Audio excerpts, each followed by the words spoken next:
పరాజయాన్ని అంగీకరిస్తున్నావా లేక నీవింకా అలసిపోలేదా? లేదు, అలసిపోలేదు. కానీ నా ప్రత్యర్థిగా సాక్షాత్తు ఆ పరమశివుడే వస్తే నేనెలా గెలవగలను? గురుద్రోణుల ఈ శిష్యుని ముందు ఎవరో వనవాసి ధైర్యంగా నిలిచి యుద్ధం చేయటం ఎన్నటికీ సాధ్యం కాదు. ఆ స్వామి పినాకపాణి వారే సర్వప్రథమంగా పినాకం అనే ధనస్సును రూపొందించి సమస్త విశ్వానికి ధనుర్విద్యను ప్రసాదించారు. నేను చేసిన అపరాధానికి నన్ను దండించండి స్వామి. నా యందు కృపతో మీ నిజ రూపంలో దర్శనమివ్వండి.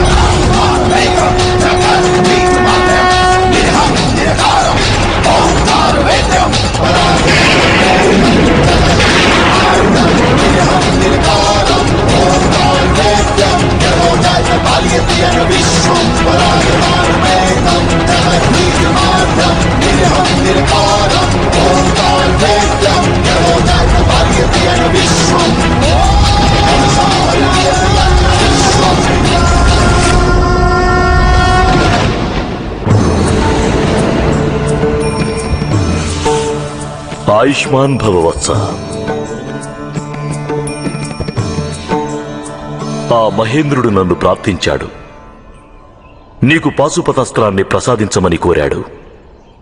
కానీ నీ యోగ్యతను పరీక్షించకుండా నేను నీకు పాశుపతాస్త్రాన్ని ఇవ్వలేను. ఆ విధంగా యోగ్యత కలిగి ఉన్నవారు దివ్యత్వాన్ని వెంటనే గుర్తిస్తారు.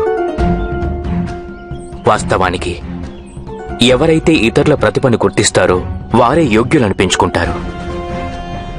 కాని మహాదేవా, మిమ్ము నేను గుర్తించలేకపోయాను. అందుచేతనే నేను యోగ్యులను కాను అనుకుంటున్నాను. దేవాది దేవేంద్ర, నీ పుత్రుడే స్వయంగా అంగీకరించాడు పాశుపతాస్త్రాన్ని పొందే యోగ్యత తనకు లేదని.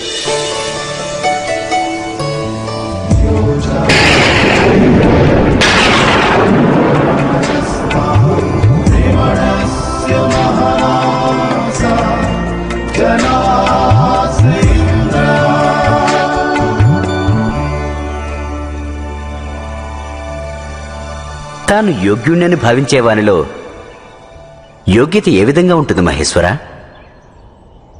యోగ్యత యొక్క అసలు ప్రమాణం పరీక్షించేవారే నిర్ణయించాలి. యోగ్యతను పొందే ఓరిమినిలో ఉంది కుంతిపుత్ర.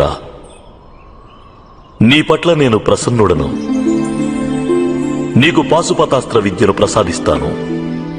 ఇది ఒక అస్త్రము కాదు, ఇది జ్ఞానం. లోకంలో శత్రువులు తమ అధర్మం కారణంగా దుర్బలులైనప్పుడు వారిని నీవు సామాన్య అస్త్రాలతో వధించవచ్చు. కానీ అప్పుడప్పుడు ధర్మనిష్ట గల శత్రువులను వధించవలసిన సమయం వస్తుంది. అటువంటి శత్రువులను సాధారణ అస్త్రాలతో వధించడం అసంభవం. ధర్మ మార్గాన నడిచిన వారికి మరణించిన తరువాత నా అనుగ్రహం ప్రాప్తిస్తుంది. ఇది లోకానికి నేనిచ్చిన వరం. కావున పాశుపతాస్త్రం ధర్మనిష్ట గల వారిని మరణానంతరం నా సన్నిధికి చేరుస్తుంది. పాశుపతాస్త్రాన్ని స్వీకరించు పుత్రా. నీకు జయం కలుగుగాక.